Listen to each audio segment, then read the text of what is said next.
Student, very good morning all of you. I welcome you all in CP online classes. Today I am going to give you second part or second explanation of the lesson number first. As you know that in this lesson I have taught you many paragraphs. Today you have to watch from here. He ran towards his parents. He ran towards his parents. He ran towards his parents gaily. गेली का मतलब होता है with happiness, खुशी से. And walked एब्रेस्ट together, साथ साथ होता है of them for a while. वो अपने दौड़ते हुए माता पिता के साथ पास गया और उनके साथ चलने लगा. बीइंग हाउएवर सून लेफ्ट बिहाइंड, जल्द ही वह पीछे छूट गया. और क्यों पीछे छूट गया? क्योंकि attracted by the little insect and worms, वह छोटे मोटे इंसेक्ट और वॉर्म्स को देख लिया और उनसे वो अट्रैक्ट हो गया. छोटे बच्चे जो छोटे मोटे कीट पतंग को देखते हैं तो बहुत अट्रैक्ट होते हैं, उनको देख करके अट्रैक्ट हो गया. The footpath of were teeming out for their hiding place to enjoy the sunshine. अब वो जो कीड़े मकोड़े थे वह उस फुटपाथ से निकलकर अब सूर्य की रोशनी को लेने के लिए बाहर निकल रहे थे. कौन? छोटे मोटे जो कीड़े मकोड़े थे.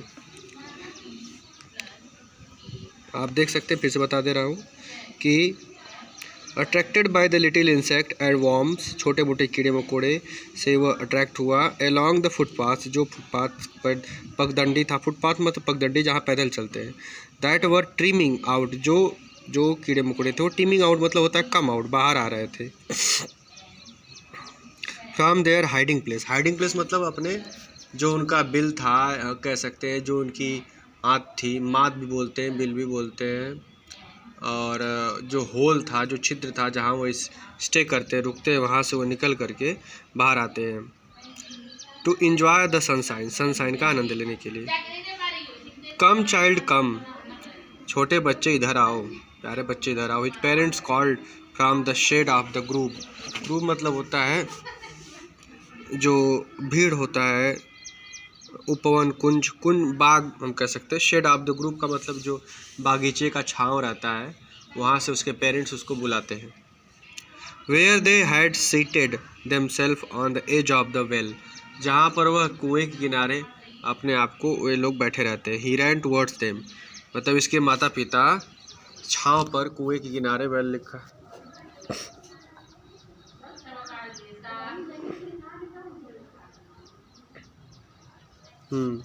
एज ऑफ अ वेल, जहाँ वे बैठे थे, उसके पेरेंट्स कुएं के किनारे बैठे थे, एक वेल के किनारे. ही रैन टुवर्ड्स देम, वह दौड़ते हुआ उनके पास जाता है. कौन? वो बच्चा.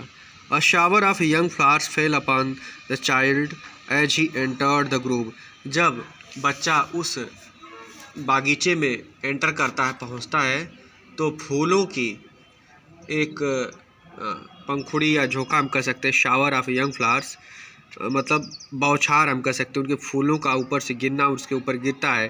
ही एंटर द ग्रुप, जैसे वह ग्रुप में बागीचे में प्रवेश करता है. एंड फॉरगेटिंग हिज पेरेंट्स, वो अपने पेरेंट्स को भूल जाता है. He began to gather raining petals, जो ऊपर से कलियां गिर रही थी. पेटल्स मतलब होता है कली.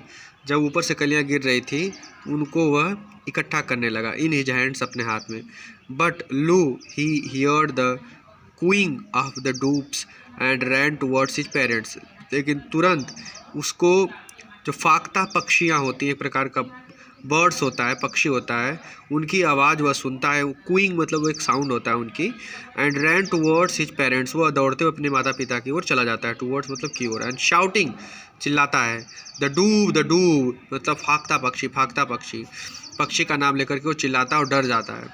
ही raining petals, the raining petals dropped from his forgotten hands, वह भूल जाता है कि उसके हाथों में क्या था. जो फूल वह इकट्ठा किया था वह गिर जाता है. कम चाइल्ड कम, बच्चे इधर आओ, इधर आओ. They called to the child, वो बच्चे को बुलाते हैं. who had now gone running in wild capers around the banyan tree.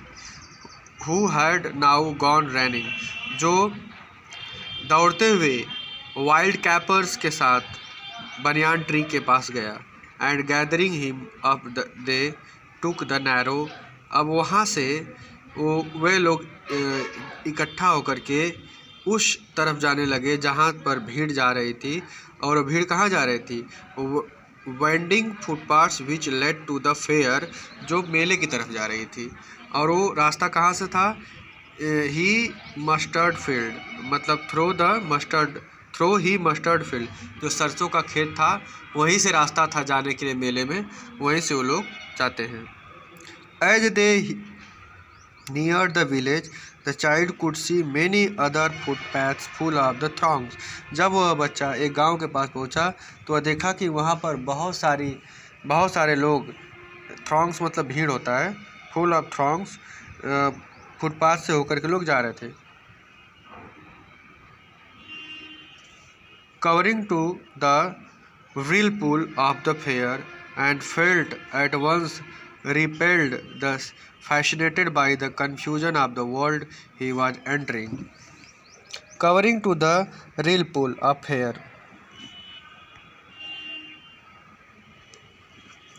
यहाँ पर बताया गया है कि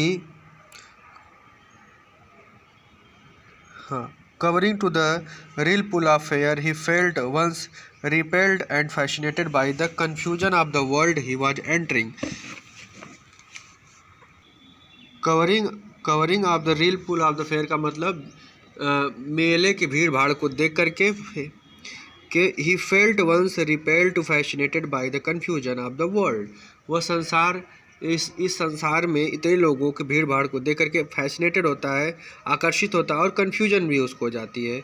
ही वॉज एंटरिंग, और उसके बाद वह उसमें प्रवेश करता है.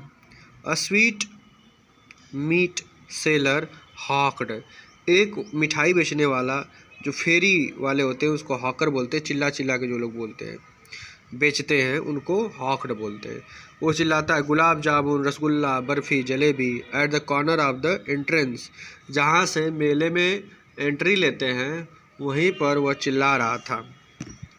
And crowd pressed around his counter at the foot of the architecture of many coloured sweets decorated with leaves of silver and gold. जब वह एंट्री किया तो देखा एंट्रेंस पर and crowd pressed around the counter, बहुत सारे भीड़ counter के पास खड़ी थी. At the foot of the architecture of many coloured sweets, वहाँ पर देखा गया कि बहुत सारी कलरफुल स्वीट्स थी जो आर्किटेक्ट की गई थी, बनाई गई थी, जो डेकोरेट थी पत्तियों से, किसकी? सुनहली और गोल्डन कलर की पत्तियों से. The child started open eyed and his mouth watered for the burfi that was his favourite sweet. लड़का अपने आंखों से जब उसको देखता है तो उसके अंदर लालच पैदा हो जाती है और वह बर्फ़ी को स्वीट्स को देखता है.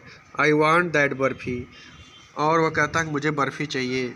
ही स्लोली मरमर्ड, वह बड़बड़ाता है. मरमर्ड मतलब होता है बड़बड़ाना, आकलाना. वह स्लोली मरमर्ड करता है.